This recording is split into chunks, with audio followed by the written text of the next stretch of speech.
Հայ բեռնափոխադրողների բողոքին արձագանքել է Եվրասիական տնտեսական հանձնաժողովը։ Կազմակերպությունն այժմ քննարկում է ԵԱՏՄ անդամ երկրների վարորդների նկատմամբ միգրացիոն սահմանափակումները վերացնելու հարցը, Սպուտնիկ Արմենիային հայտնել է հանձնաժողովի ներկայացուցիչը։ Հանձնաժողովն իր լիազորությունների եւ իրավասությունների շրջանակում բոլոր անհրաժեշտ միջոցները ձեռնարկում է ծագող հարցերի կարգավորման եւ փոխադրողների անխափան աշխատանքի համար, ասել է կառույցի պաշտոնյան։ Երեք կառավարության դիմաց հավաքված վարորդները մինչեւ երկուշաբթի ժամանակ էին տվել Հայաստանի իշխանությանը իրենց պատասխան տալու համար, հակառակ դեպքում խոստացել էին փակել հանրապետության ճանապարհները։ Համացանցում հայտնված տեսանյութում երևում է, թե ինչպես են ԱԱԾ-ի ավելի քան 7 դիմակավորված ծառայողներ ուժ կիրառելով ձերբակալել փաստաբան Ալեքսանդր Կոչուբաևին։ Վերջին շրջանում նա պաշտպանում էր ընդդիմադիր գործիչների եւ հոգեվորականների շահերը, այդ թվում Արագածոտնի թեմի առաջնորդի եւ այլ հոգեվոր հայրերի գործերով։ Ձերբակալությունը տեղի ունեցել Շենգավիթի դատարանից դուրս գալիս դատական նիստից հետո։ Քննչական կոմիտեն հայտնել է, որ Կոչուբաևի նկատմամբ հարուցվել է հանրային քրեական հետապնդում։ Մեղսագրվող հոդվածը վերաբերում է դատավորի, դատախազի կամ քննիչի մասին արատավորող տեղեկություն հրապարակելուն, որը կապված է նրանց ծառայողական գործունեության հետ։ Մեղադրանքի հիմքում ընկած է Կոչուբաևի ֆեյսբուքյան գրառումը, որն արվել էր հոգեվորականների նկատմամբ վերջին օրերին կատարված գործողություններից հետո։ Գրառման մեջ մասնավորապես կոշտ արտահայտություններ են եղել քննիչների, դատախազների եւ դատավորների հասցեին։ Ձերբակալությունից հետո ներկայացվել է կալանավորելու միջնորդություն, որը բավարարվել է։ Փաստաբան Ալեքսանդր Կոչուբաևը անազատության մեջ կմնա 2 ամիս։ Ալեքսանդր Կոչուբաևի ձերբակալությունը առաջինն էր, բայց ոչ վերջինը, գրում է Ժողովուրդ օրաթերթը։ Ըստ պարբերականի Հայաստանի վարչապետը քաղաքական հրահանգ է տվել քննչական եւ իրավապահ մարմիններին, հետեւել հատկապես ընդդիմադիր հայացքներ ունեցող գործիչներին, իրավաբաններին, իրավապաշտպաններին, առանձնացնելով Ռոբերտ Քոչարյանի եւ Սամվել Կարապետյանի աջակիցներին։ Թերթը նաեւ գրում է, որ Նիկոլ Փաշինյանը նպատակ է դրել ամենայն հայոց կաթողիկոսին գահանկեց անել նրա գահակալության օրը, հոկտեմբերի 27-ին։ Մայրաթոռում տեղի ունեցած եպիսկոպոսների եւ հայաստանյան թեմակալ առաջնորդների ժողովից հետո Մայրաթոռը կոշտ հայտարարություն է տարածել առաջին անգամ բացահայտ եւ անձնապես մեղադրելով վարչապետ Նիկոլ Փաշինյանին եկեղեցու շուրջ ստեղծված ճգնաժամի համար։ Մայրաթոռը անդրադառնալով եկեղեցականների նկատմամբ վերջին շրջանում իրականացվող քրեական գործընթացներին շեշտել է մեջբերում ցավալի այս իրավիճակի ամբողջ պատասխանատվությունը օրվա իշխանության եւ անձամբ երկրի վարչապետի վրա է, որը տևական ժամանակ ատելության խոսք ու անհանդուրժողականություն է տարածում եկեղեցու եւ եկեղեցականների նկատմամբ, բացահայտ ոտնձգություններ կատարում եկեղեցու դարավոր կարգերի հանդեպ։ Ազգեր Մեծի տան Կիլիկիո կաթողիկոս Արամ Առաջինը դատապարտել է պետություն եկեղեցի հարաբերությունների վատառողջ վիճակը, հոգեվորականների ու աշխարհականների ձերբակալությունները, ինչպես նաև ազգային արժեքների խախտումն ու ապազգային մթնոլորտի ստեղծումը։ Նա կոչ է արել երկխոսության միջոցով երկիրը հեռու պահել ինքնականդման վտանգից։ Հայ եկեղեցի եւ պետություն հարաբերության ներկա վիճակը վնասաբեր է ու անընդունելի մեր հայրենիքի ու ժողովրդի համար։ Ձերբակալություններով, զրպարտություններով հնարավոր չէ ներկա կացությունը շրջանցել, երբ հազարավոր երիտասարդ հայրենիների արյունն է հոսել, Արցախը գրաված է, միթե հնարավոր չէ նույն ազգին ու երկրին պատկանող կողմերի միջև եկեղեցու ու պետության միջև երկխոսություն ստեղծվի։ Ի խնդիր Հայաստանի ու մեր ազգի գերագույն արժեքների, ուր պիտի հասնի Հայաստանը այս ընթացքով, դեպի ինքնականդում թույլ պետք չէ տալ, ասել է վեհափար հայրապետը։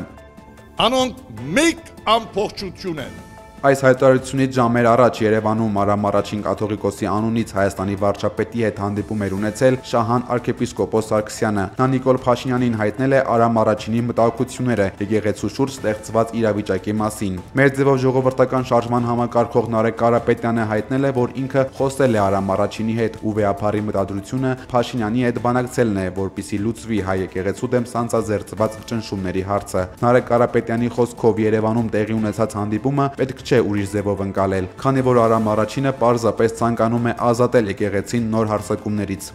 Մեր ձևով շարժումը վաղը ազատության հրապարակում մեծ հանրահավաք է հրավիրում եկեղեցու սրբազան հայրերի ազգային բարերար Սամվել Կարապետյանի բոլոր քաղբանտարկյալների ազատության պահանջով։ Մեր ձևով շարժման համակարգող Նարեկ Կարապետյանը հայտնել է, որ ազատության հրապարակից երթով շարժվելու են դեպի Սամվել Կարապետյանի եւ եկեղեցու հայրերի ապօրինի կալանավորման վայր։ Ազատության հրապարակում հանրահավաքը կսկսվի ժամը 16:30-ին։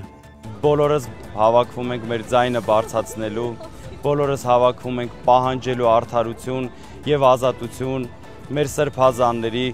բոլոր քաղբանտարկյալների եւ մեր Սամվել Կարապետյանի։ Սպասելու եմ բոլորին։ I can't tell you that For so many years, even Տևական դադարից հետո ԱՄՆ նախագահը կրկին ակտիվացել է ռուս-ուկրաինական հակամարտության լուծման հարցում։ Այսօր Սպիտակ տանը Թրամփը կհանդիպի ուկրաինացի գործընկերոջ հետ, մինչդեռ ԱՄՆ նախագահը հեռախոսով խոսել է Ռուսաստանի նախագահի հետ։ 2.5 ժամ տևած զրույցի ընթացքում նախագահները քննարկել են ռուս-ուկրաինական հակամարտության հարցը եւ ռուս-ամերիկյան հարաբերությունները։ Պուտինի օգնական Յուրի Ուշակովը հայտնել է, որ հեռախոսազրույցը տեղի ունեցել Ռուսաստանի նախաձեռնությամբ։ I did actually say, would you mind Դեմ if I չես լինի, gave a եթե ես մի քանի հազար տոմահավք տամ հակառակորդին։ Այո, ես հենց այդ ձևով էլ ասացի։ Նրան բնականաբար դուք չեկավ այդ միտքը։ Դա վտանգավոր եւ աներևակայելի կործանարար զենք է։ Ոչ ոք դա չի ցանկանա։ I can't tell you that for so many Պուտինի հետ հեռախոսազրույցի մասին լրագրողներին պատմելիս, սակայն Թրամփը չի ասել, թե ինչ է նրան պատասխանել Դաշնության առաջնորդը։ Ըստ ռուսական կողմի, Պուտինը զգուշացրել է Թրամփին, որ տոմահավք քրթիռների մատակարարումը Ուկրաինային մարտի դաշտում էական նշանակություն չի ունենա, բայց մեծ վնաս կհասցնի ռուս-ամերիկյան հարաբերություններին, քանի որ նման քայլերը սրում են տարածաշրջանում լարվածությունը եւ նվազեցնում են դիվանագիտական հնարավոր լուծումների հավանականությունը։ Սպիտակ տան ղեկավարն էլ Պուտինին է զգուշացրել, որ Ուկրաինայի էներգետիկ ենթակառուցվածքների վրա շարունակական հարձակումները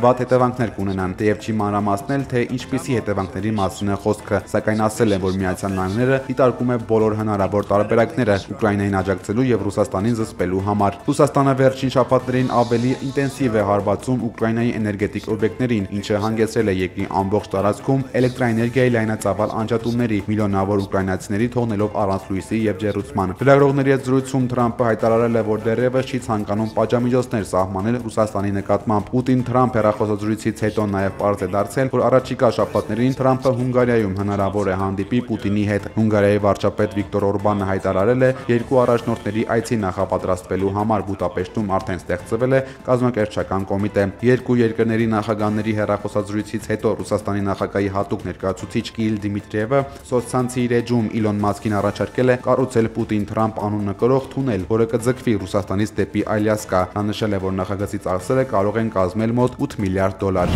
See on the issue of energy sourcing. Հնդկաստան-ԱՄՆ առևտրային նոր համաձայնագրի բանակցությունների ֆոնին Հնդկաստանը շարունակում է ռուսական նավթի ներմուծման ծավալները կրճատել։ Այսօր հայտնի է դարձել, որ հնդկական նավթավերամշակման գործարանները արդեն 50%-ով կրճատել են ռուսական նավթի ներկրումը։ Նախկինում ԱՄՆ-ն կրկնապատկել էր հնդկական ապրանքների նկատմամբ սահմանված մաքսատուրքերը, պահանջելով Նյու Դելիից դադարեցնել ռուսական էներգակիրների գնումը։ Ամերիկացի բանակցողները հատուկ ընդգծել էին, որ ռուսական նավթի ներկրման կրճատումը առանցքային նախապայման է մաքսատուրքերի իջեցման եւ երկու երկրների միջև լայնածավալ առևտրային համաձայնագրի կնքման համար։ Այս քայլը կարող է էական ազդեցություն ունենալ ռուս-հնդկական տնտեսական կապերի եւ համաշխարհային էներգետիկ շուկայի վրա, քանի որ Հնդկաստանը ռուսական նավթի խոշորագույն գնորդներից մեկն է։